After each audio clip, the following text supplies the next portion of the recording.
आपके घर में बेटियां हैं तो आप सबके लिए सुनना बहुत ज़्यादा ज़रूरी है।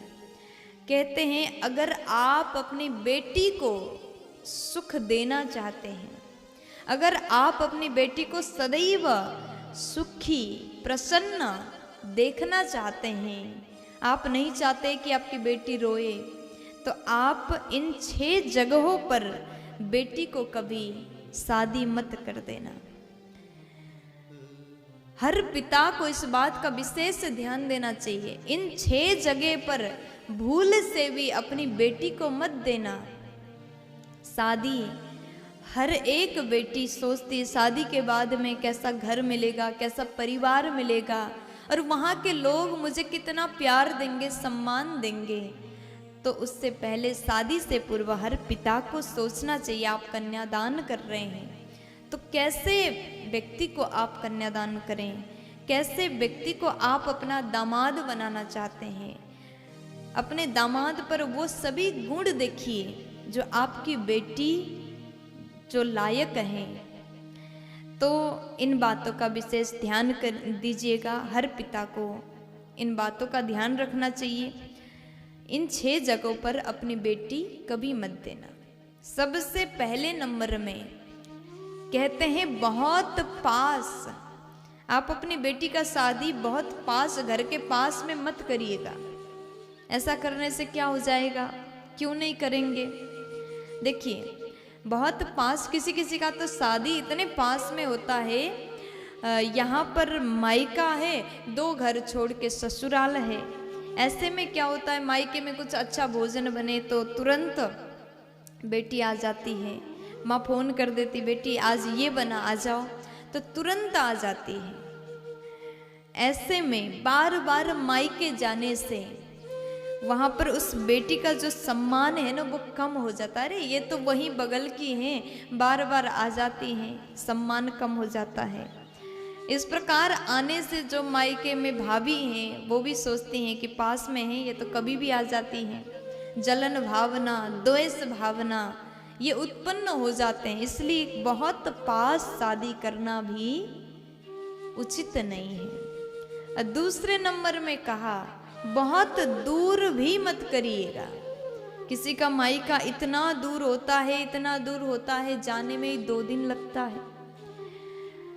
अगर कभी ऐसा परिस्थिति आए और बेटी को अकेले मायके जाना हो, 2-3 बार ट्रेन बदलना पड़ रहा है, 2-3 बस बदलना पड़ रहा है, तो ऐसे में बहुत ज़्यादा परेशानी आ जाते हैं। इसलिए बहुत दूर का शादी भी ठीक नहीं है। तीसरे नंबर में बहुत अच्छी बात कही है। बहुत ज़्यादा अमीर व्यक्ति को भी अपनी बेटी मत दो।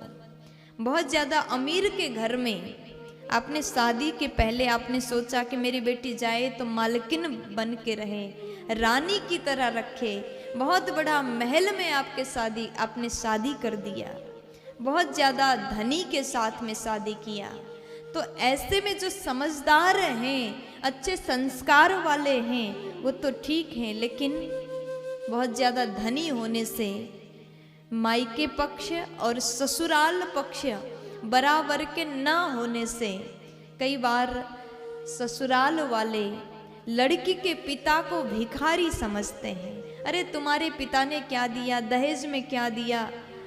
अगर इस प्रकार के बातें होने लगे तो वो बेटी उसके ससुराल में कभी सुखी नहीं रहेगी, सदैव रोती रहेगी। अगर आपकी बच्ची शादी के पश्चात रोती रहती है तो उस बेटी का आंसू आपको लगता है। इसलिए अति धनी के साथ में भी शादी मत कराइए। चौथे नंबर में कहा कि आयु में बहुत ज़्यादा अंतर हो तो भी शादी मत कराइए। थोड़ा सा अंतर कोई बात नहीं, 4-5 साल का चलता है, लेकिन बहुत ज़्यादा अंतर ना हो आयु में। पढ़ाई में समानता हो। आपकी बेटी ने बहुत कम पढ़ाई किया, अगर आपकी बच्ची 8वीं पास है और बहुत ज़्यादा बड़ा अधिकारी है तो ऐसे व्यक्ति आपकी बेटी को घर के नौकरानी का जैसा दर्जा भी नहीं देगा। उस बेटी का कोई इज्जत नहीं होगा, सम्मान नहीं होगा। इसलिए आपकी बेटी जितना पढ़ाई किया बस उससे थोड़ा सा ज़्यादा हो या फिर बराबर पढ़ाई हो, पढ़ाई में बराबरी हो, ताकि एक दूसरे को समझ करके चल सकें। क्या होता है कि बहुत बड़ा व्यक्ति बहुत ज़्यादा पढ़ा लिखा हो लेकिन उसमें विवेक ना हो तो कम पढ़े लिखों को बहुत ज़्यादा निंदा तिरस्कार करते हैं। ऐसे में समानता नहीं रहता, ऐसे रिश्ते में झगड़े हो जाते हैं, लड़ाई होगी। इसलिए आप शादी से पहले ये भी अत्यंत ध्यान दीजिए, बहुत ज़्यादा गरीब भी ना हो जहाँ पर आपकी बेटी एक एक रोटी के लिए रोए, ये भी ना हो। और सबसे विशेष बात, जात कुल गोत्र सब कुछ देख करके विवाह करिएगा, क्योंकि शादी केवल 2 दिन की बात नहीं, शादी बहुत ज़्यादा लंबे समय तक चलने वाला रिश्ता है। इसलिए विवाह जब भी करें, बेटी का कन्यादान करें, तो अभी हमने जो 6 बातों का निवेदन आपको किया, इन बातों का आप सभी विशेष ध्यान दीजिएगा, प्यार से बोल दीजिएगा।